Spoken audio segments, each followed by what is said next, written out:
Welcome to the video. Today we'll unpack whether signing a multi-year phone contract is a smart move or a costly trap. We'll move step by step through budgeting, real costs, and smarter alternatives, using diagrams, comparisons, and a short quiz to help you decide confidently. Let's begin.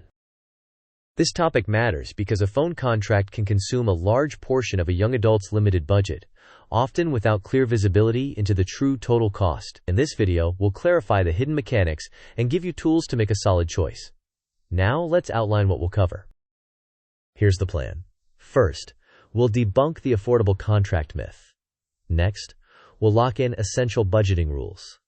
Then, we'll compare contracts with prepaid and unlocked options. After that, you'll get a step-by-step decision checklist. We'll also use diagrams to visualize how money flows. Finally, you'll take a couple of short quizzes to cement your understanding. Before we continue, here's a quick disclaimer.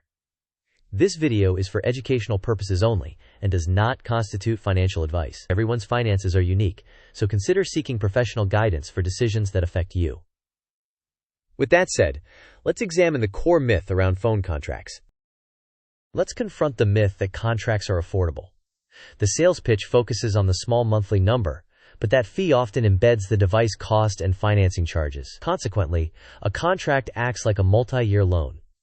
Over 24 months, you lose flexibility because you're locked into payments that limit future choices. Therefore, always ask yourself whether the convenience of a new phone justifies 2 years of fixed debt.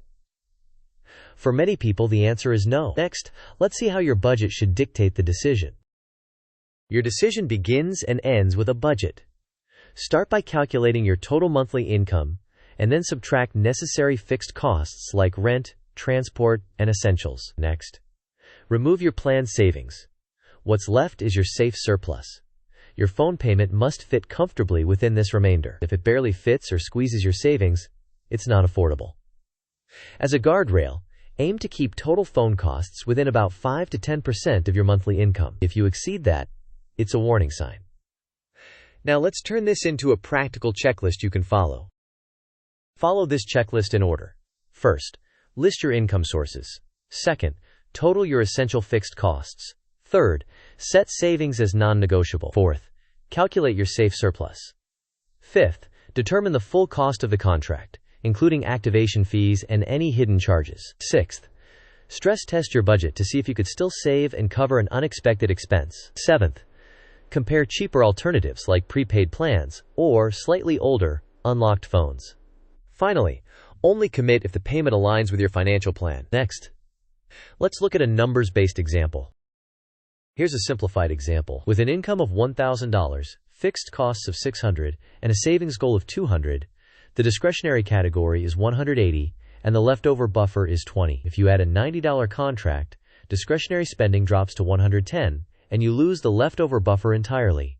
That eliminates resilience for small emergencies and often triggers credit card use. Moving forward, let's compare contracts with prepaid and unlocked alternatives directly.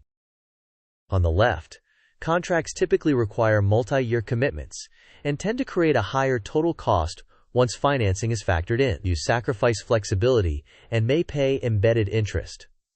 In return, you get a brand new device immediately. On the right, prepaid or unlocked options provide month-to-month freedom and usually a lower total cost.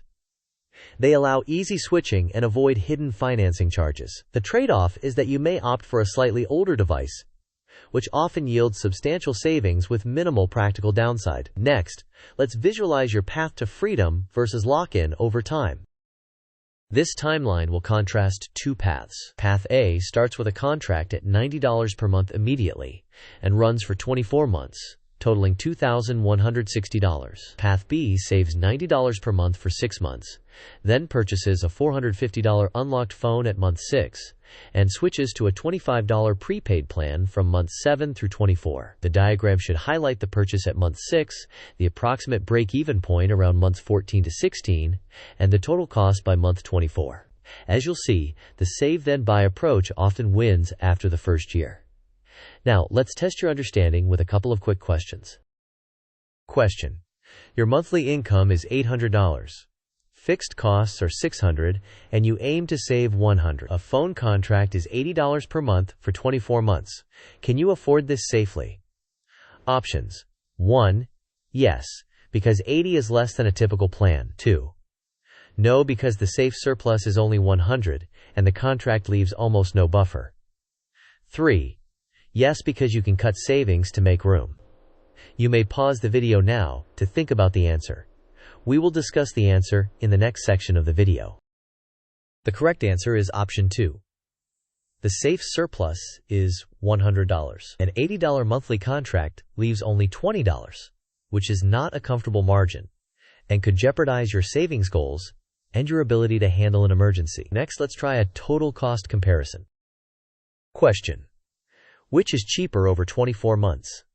Option A, 0 down, $45 per month, plus a $20 line upgrade fee, totaling $65 per month. Option B, a $300 used phone and a $15 per month prepaid plan. You may pause the video now to consider your answer. We will discuss the answer in the next section of the video. The correct answer is option B. The contract totals $65 per month for 24 months, or $1,560. The prepaid option equals $300 for the device, plus $15 per month for 24 months, totaling $660. The prepaid path is significantly cheaper. Now let's reinforce the core takeaways. Social expectations and marketing campaigns encourage overspending on premium devices. Instead, challenge the norm. Choose slightly older or unlocked phones paired with prepaid plans. This strategy can save thousands over a contract term and preserve your flexibility. Only sign a contract if it aligns perfectly with your financial plan and delivers genuine long-term value. To recap the essentials, here are the key points. Remember these points. Always prioritize your budget before the phone.